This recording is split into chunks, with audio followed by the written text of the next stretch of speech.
अपने चैनल के सभी मित्रों को मेरा सादर प्रणाम है।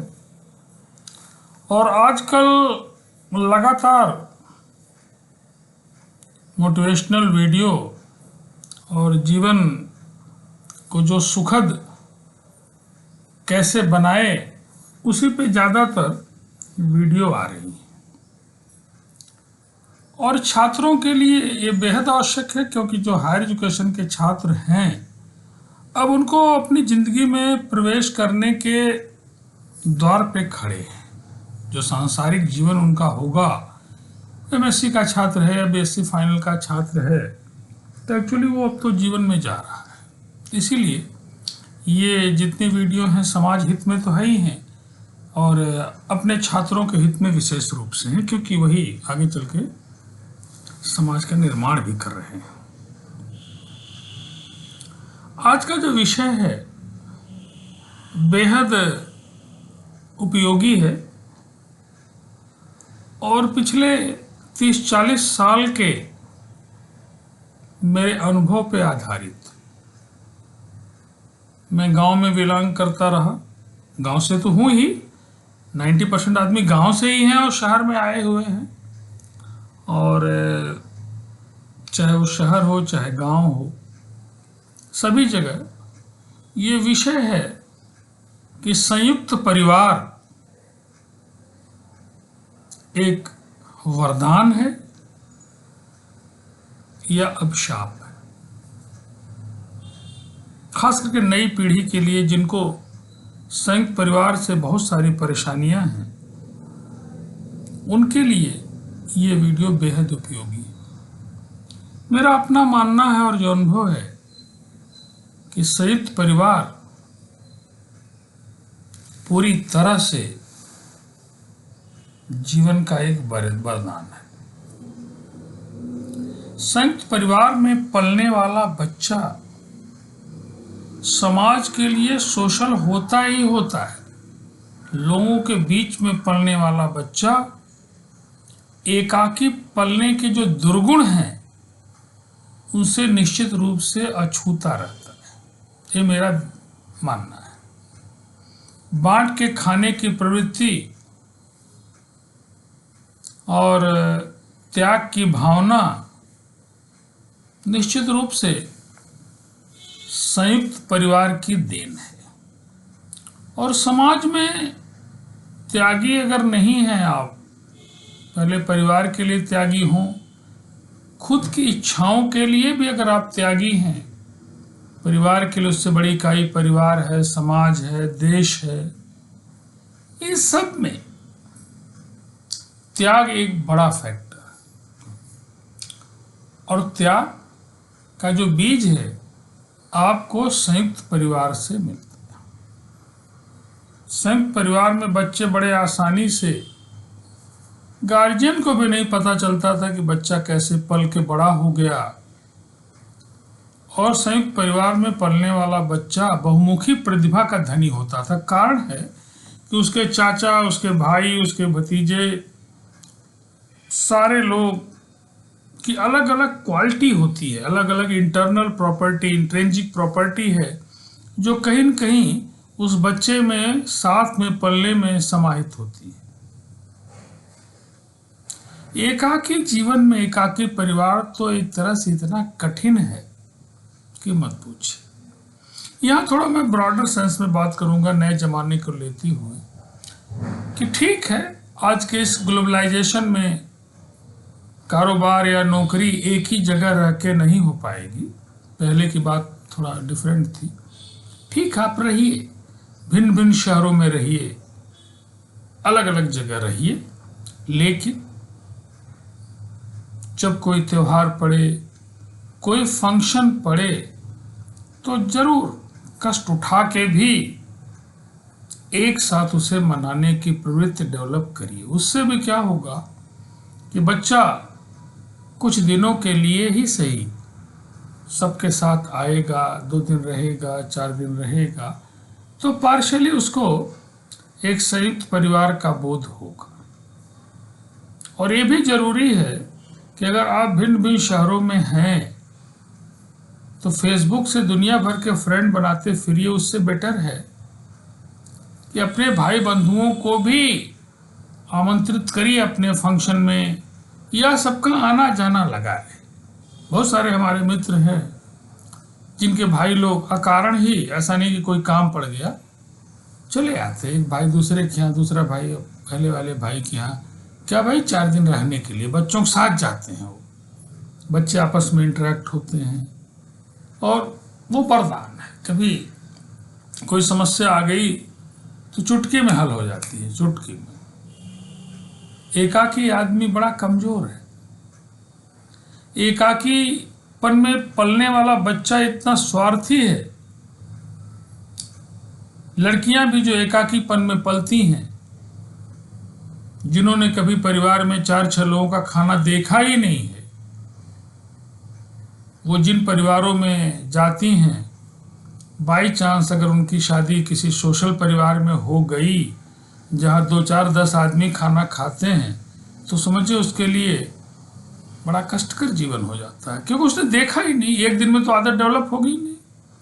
शुरू के तमाम कुछ दिनों में बहुत ही उसे परेशानी अनुभव होगी और बार बार ये प्रयास करेगी कि कैसे हम यहाँ से जाए, कोई न कोई बहाना ढूंढ के वहाँ से भागने का प्रयत्न करेगी।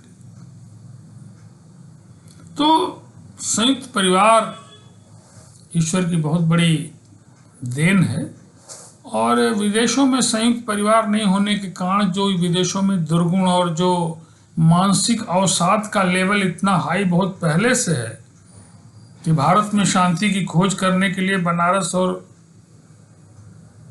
मथुरा तमाम हरिद्वार में लोग मिल जाएंगे, विदेशी बड़े बड़े धनाढ़ लोग। और संयुक्त परिवार का बहुत बार लोग कहते हैं कि भाई पैसे की किल्लत है, संयुक्त परिवार नहीं रह पाता। मैं कतई इस बात को मानता नहीं।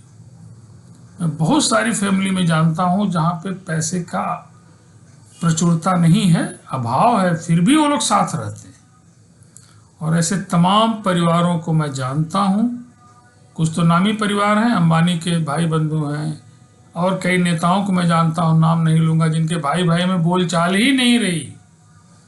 बड़े बड़े नेताओं को मैं जानता हूँ, पर्सनली नाम नहीं लूंगा। बहुत सारे मैं अच्छे लोगों को जानता हूँ जिनके यहाँ 20-20 साल से इस छोटे से जीवन में मरने के कगार पे आ गए। क्या साहब 25 साल से बोलचाल नहीं चल रही है, बच्चों में फिर बोलचाल नहीं चल रही है। एकाकी जीवन है और उसी फ्रस्ट्रेशन में वो बीमार हो रहे हैं। इष्ट बीमारी भी घेर रही है उनको। बीमारी में भी संयुक्त परिवार वरदान है। बुखार हुआ हल्का सा, 2 आदमी बगल में घर के बैठ जाएं, बातचीत करने लग जाएं, काढ़ा आपको पिला दें, देखिए बिना पैरासीटामॉल के आप ठीक हो जाएंगे। तो पूरे जीवन का सुख अगर चाहते हैं तो पारिवारिक एकता पे हमेशा बल दीजिए। जितने भी पिता हैं, देखिए क्या है विडंबना कि हर पिता ये चाहता है कि हमारे बच्चे आपस में एकता रखें, लेकिन बच्चा तो पिता को देख रहा है। पिता अगर उसके चाचा से तू मैं रोज कर रहा है और वो बचपन से बड़ा हो रहा देख रहा है उस कटुता को, तो आप सोचते हैं कि वो हरिश्चंद्र हो जाएगा? कतई नहीं होगा। परिवार जो है जिसमें वो पल रहा है वो रोल मॉडल है। घर में दिन भर चर्चा चालाकी की ही हो रही कि भाइयों से कैसे चालाकी बरतें, कैसे कनिंगनेस करें। आप सोच रहे हैं कि बच्चा आपका देवता पैदा होगा? नो, हो ही नहीं सकता। तो अपने परिवार को नाश करना है तो संयुक्त परिवार की बुराई करिए। कौन रोक रहा है आपको? करिए और नाश करिए। छोड़िए दूसरों का असर पड़ेगा तो छोड़िए, अपने बच्चे ही नाश हो जाएंगे। वो जो बच्चे हैं ना, वो आपस में भाई भाई भी, जो आपकी इच्छा कि भाई भाई प्रेम से खूब रहें, कतई नहीं रहेंगे। हमारे एक रिश्तेदार थे, हमारे बड़े पिताजी, बड़े ही नेक आदमी, लेकिन चीज़ों को कह देते थे जो उचित हो, जो ढंग से कह लेते थे। वो कहते थे कि देखना ये सब आगे चल के बहुत कुछ ही दिनों में ये सब बड़े कटुतापूर्ण अलग अलग हो जाएंगे, अलग ही नहीं होंगे, बोलचाल बंद हो जाएगी। पता नहीं कौन सा उनके मुंह में सुरस्ती थी, वही मैंने साक्षात उन परिवारों में देखा कि बड़े जल्दी ही विघटन हो गया। बाप के रहते ही सब अलग अलग ही नहीं है, बड़े कटुतापूर्ण जीवन। अब मान लीजिए एक उदाहरण मैं बताऊं, यहाँ एक एडीएम साहब थे, ऐसे मुझे बड़ी खुशी होती है संघ परिवार वाले लोगों से। उनसे मैंने ऐसे पूछा, आजमगढ़ के थे, बड़ा अच्छा लगता है कि सर ये बताइए क्या भाई हैं? बताने लगे कि मैं 2 भाई हूँ, छोटा भाई तो हाई स्कूल में है, मैं एडीएम हूँ। मैंने कहा घर और जाते हैं? अरे क्या बात करते हैं, घर तो जाते ही रहते हैं, लखनऊ तक गए तो घर बिना गए चैन नहीं है, माता जी वहाँ रहती हैं, यहाँ भी आती है, लेकिन यहाँ उनको अच्छा नहीं लगता है। तो सुविधाएँ बहुत हैं, लेकिन बुढ़ापे में आदमी जहाँ रहता है उसको वहीं अच्छा लगने लगता है। खाना सेकेंडरी हो जाता है, बढ़ती उम्र में अच्छा लगना ज़्यादा इम्पोर्टेंट हो जाता है। तमाम ऐसे लोगों को मैं देखता हूँ। उनका शब्द मुझे याद है, मैंने कहा छोटा भाई, अरे भाई वही तो पूरा घर देखता है, सारा न्योता हकारी इमीडिएट घर का झगड़ा झंझट में तो बाद में फोन से या बाद में मैं मदद करता हूँ, सब तो वही देखता है। तो मैं उसको 1,50,000 रुपये अगर दे देता हूँ तो भी कोई बड़ी बात नहीं है, घर तो वही संभाल रहा है। वही हाल है कि अगर आप चाहते हैं कि आपका परिवार सुखी हो तो घर पे जो आदमी रह रहा है उसको ट्रस्टी का रखवाला समझ के कम से कम मदद करिए। ये नहीं कि रोज उसका हिसाब दीजिए, कुछ नहीं, रोज हिसाब लीजिए। हाँ भाई बांस कितने में बिका, आम कितने में बिका, रोज हिसाब ले रहे हैं। 24 घंटे की जो गांव की किचकिच है, परेशानी है, वो आपका भाई उस प्रॉपर्टी को बचा के रखे हुए है, आपके मान सम्मान को बचा के रखे हुए है, उसकी मदद करिए आप।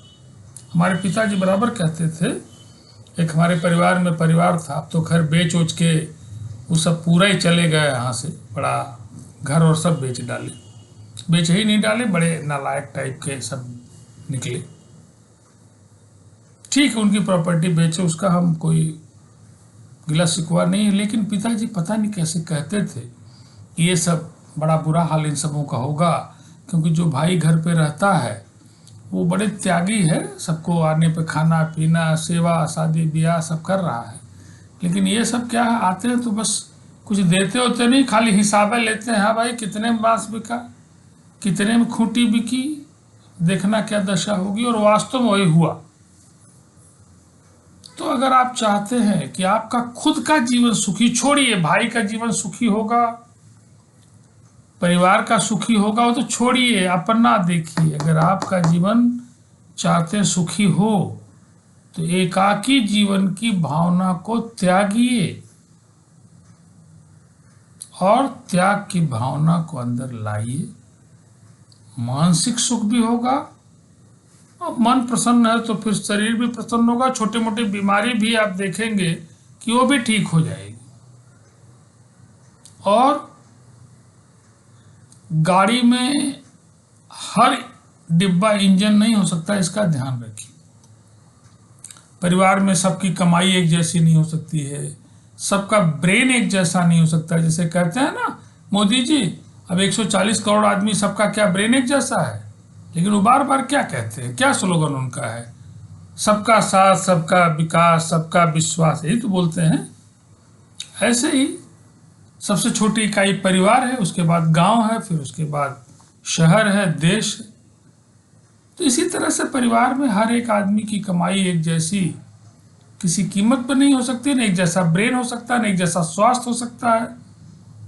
लेकिन फिर वही सबका साथ सबका विश्वास, परिवार में ही इस फार्मूले के मोदी जी का लगा लीजिए कि सबका साथ तो सबका विकास भी होगा, और सबका विश्वास। तो मेरा यही अपने छात्रों को संदेश है, क्योंकि देखिए आप भाई भाई 30-40 साल तक तो एक ही में रहते हैं, मैं तमाम परिवारों में देख रहा हूँ। पर 60-70 साल उम्र है, अंत के 10-15 साल में ही सारी कटुता पैदा हो जाती है। और ख़ास करके तब जब आपके अपनी बहुएं आ जाती हैं, अपने दामाद आ जाते हैं, तब फिर विघटन शुरू होता है। ठीक है अलग अलग आप रहें, अलग अलग शहरों में रहें, एक ही शहर में अलग अलग मकान में भी रहें तो कोई दिक्कत नहीं है, लेकिन प्यार का भाव त्याग का भाव, आपस में स्नेह, और अगर एक ही छत के नीचे रहते हैं तो बहुत बड़ी उपलब्धि है। हमारे पिताजी और बड़े पिताजी 90 साल की उम्र में जब एक ही छत के नीचे रहते थे, पिताजी जमशेदपुर में प्रिंसिपल थे, बड़े पिताजी यहाँ लेक्चरर थे, हाई स्कूल टीचर थे, बड़े मशहूर टीचर थे, मैथ के क्षेत्र में नाम बिकता था। लेकिन हम क्या खाते हैं, अंदर कैसे रहते हैं, इसकी चर्चा नहीं, लेकिन जरूर ये चर्चा होती थी, करे दोनों भाई 90 साल की उम्र में एक साथ खाते हैं। और हमारी कास्ट बिरादरी में तो जहाँ पहले से ही बड़ा विघटन रहा है, अब तो धीरे धीरे ये रोग हर बिरादरी में आ रहा है भौतिकता के साथ। तो कई हमारे रिश्तेदार जो एडीएम थे, बड़े बड़े पदों पे थे, लेकिन उनके घर की हालत अच्छी नहीं थी, तो वो कहते थे कि अरे ये तो 8वां आश्चर्य है कि दोनों चाचा साथ रहते हैं। ये सुन के मुझे आनंद आता था। इसकी कोई मेटलिस्टिक वैल्यू नहीं है। हमारे बड़े पिताजी और हम 4 भाई और हमारा बड़े पिताजी के एक लड़के, लेकिन पिताजी कभी ये नहीं कहते थे, बेटा कह के संबोधन करते थे। कोई पूछता था तो 5 बेटे हमारे, बेटा पूरे परिवार का बेटा था, पूरे परिवार की पूंजी थी। वही हाल दोनों भाइयों का था। और जब तक कोई बहुत क्लोज ना हो, एकदम घर में ना हो, तब तक ये बता नहीं सकता कि कौन किसका बेटा है। उसी तरह से कि बड़े बड़े आरएसएस के प्रचारकों की जाति मुझे बड़े बड़े नेता पूछते हैं बड़े कॉन्फिडेंस के साथ कि बताइए भाई ये फलाना प्रचारक कौन जात के हों, जातवादी मानसिकता से ग्रसित हैं बुरी तरह से, कौन जात के हैं। तो मैं बता देता हूँ, अगर जानकारी बता देता हूँ, नहीं तो कह देता हूँ कि भाई इतना जोर जात के पीछे कहाँ है आप किए जा रहे हैं, क्या बात है। तो वही हाल है कि एकता का भाव अंदर से रखिए और दिखाई भी पड़े। ऐसा नहीं कि अंदर रखिए, ऊपर से गाली दीजिए, सबसे क्रिटिसाइज करिए और ये कह के खरा आदमी बड़ा टेढ़ा बोलता है, मैं नहीं मानता। तो पारिवारिक एकता एक वरदान है, और पारिवारिक एकता ओवरऑल समाज को उन्नति देगा। पारिवारिक एकता देश हित में भी है।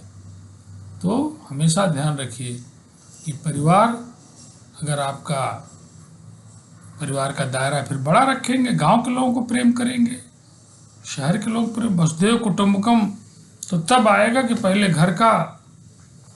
तुलसीदास जी कहते हैं ना कि अपना भला तो सभी करते हैं। बड़ी अच्छी लाइन है ये, मैं बराबर याद रखता हूँ।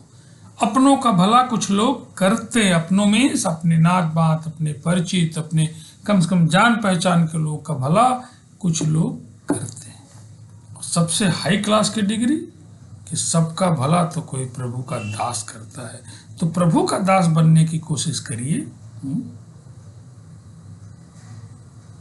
तो आज की छोटी वीडियो है, कहने के लिए बड़ी बातें हैं, लेकिन उपयोग में हमारा छात्र लाएगा। अपने चचेरे भाई, मौसेरे भाई, ममेरे भाई, कटुता सबसे हटा के एकता का भाव, एकता में बल है। ये 5 उंगलियां हैं, 5 उंगली जब आपने ऐसे कर लिया तो बल है। एक अंगुली तो पकड़ के तोड़ कोई सकता, लेकिन इस मुट्ठी को खोलना बड़ा आसान नहीं होगा, काफी ताकत चाहिए। तो एकता में बल है, इसमें कहीं अतिशयोक्ति या लेस मात्र का भी वो नहीं है। और परिवार बोझ आपके ऊपर तब आप समझेंगे जब आप त्यागी नहीं है, स्वार्थी हैं। तब तो आपको हरदम लगेगा कि परिवार एक बोझ है। बोझ किस बात का है? नहीं ब्रेड बटर खाएंगे, रोटी और सब्जी खा लेंगे। स्वास्थ्य में तो बल्कि और घातक वो बटर है और दुर्गुण है बल्कि। तो बांट के खाने की प्रवृत्ति डेवलप करिए, आपस में प्रेम से रहिए हमारे छात्र लोग, और जीवन में अपने भी उन्नति करिए, पूरे समाज को उन्नति कराइए। इसी भावना के साथ इस वीडियो को विराम देता हूं कि पारिवारिक एकता, संयुक्त परिवार एक वरदान है आपके लिए। तो इसको आगे बढ़ाइए। बहुत बहुत आशीर्वाद आप सभी को।